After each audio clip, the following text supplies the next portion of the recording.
अस्सलाम वालेकुम friends. Drama serial सुकून के आने वाले एपिसोड में इस वक्त आएगा एक ड्रामाई ट्विस्ट जब ऐना और शांजे का आमना सामना होगा। हम देखेंगे फ्रेंड्स कि हमदान ऐना को सरप्राइज़ देते हुए इसके लिए एक छोटी सी सरप्राइज़ पार्टी अरेंज करेगा जिसमें सिर्फ ऐना और हमदान ही होंगे। वो इसका हाथ पकड़कर केक काटेगा और अपने हाथों से ऐना को केक खिलाएगा। तो हमदान के इस तर्ज अमल से ऐना बहुत खुश होगी और हमदान की तारीफ़ करते हुए कहेगी कि आपके दोस्त और फैमिली वाले कितने खुशनसीब हैं कि आप इनको मिले और इनके पास है। तो हमदान कहेगा कि मेरे दोस्त, मेरी फैमिली, मेरा सब कुछ तुम ही तो हो ऐना। और हमदान के मुंह से ये बात सुनकर ऐना बहुत खुश होगी क्योंकि ऐना की ज़िंदगी में भी बस एक हमदान ही तो ऐसा शख्स है जिससे वो मोहब्बत करती है और जिसको वो कभी खोना नहीं चाहती।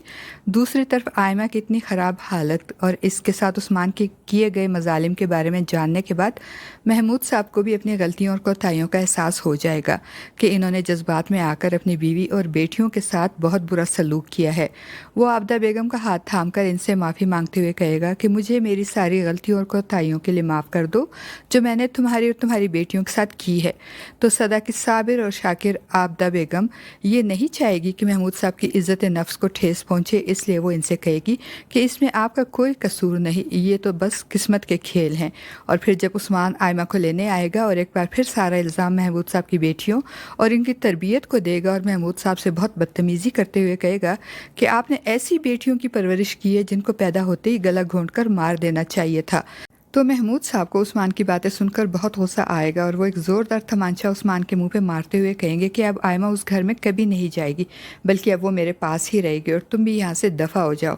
उस्मान की माँ ये सूरत हाल देखकर और ये मंज़र देखकर बहुत परेशान हो जाएगी और उनको उस्मान पे बहुत गुस्सा आएगा क्योंकि उनके बार बार समझाने के बावजूद उस्मान का रवैया आयमा के साथ ख़राब से ख़राब तर हो गया था और अब तो मामला इनके हाथ से निकल चुका है और बिल्कुल ही बिगड़ चुका है। वो अपने भाई के सामने बहुत शर्मिंदा और बेबस होंगी। और दूसरी तरफ जैसे जैसे हमदान और शांजे की शादी के दिन करीब आएंगे, ऐना हमदान और इसके घर को छोड़ने के ख्याल से ही परेशान होगी।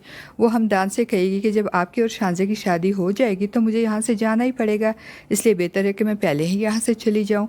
ऐना की बातें सुनकर हमदान भी परेशान हो जाएगा क्योंकि इसको भी ऐना से मोहब्बत हो गई है और वो ये भी नहीं चाहेगा कि ऐना कहीं और जाए। और फ्रेंड्स, कहानी में इस वक्त आएगा एक ड्रामाई ट्विस्ट जब एक तरफ ऐना किसी काम से हमदान के घर से बाहर जा रही होगी और दूसरी तरफ से शांजे जो फूलों का गुलदस्ता लिए हमदान से मिलने इसके घर आ रही होगी। तो ऐना जो कि अपने ख्यालात में मगन चल रही होगी और बेदहानी में शांजे से टकरा जाएगी।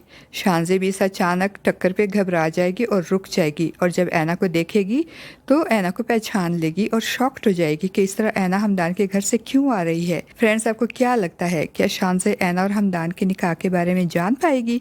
अपनी राय का इजहार कमेंट बॉक्स में ज़रूर कीजिएगा।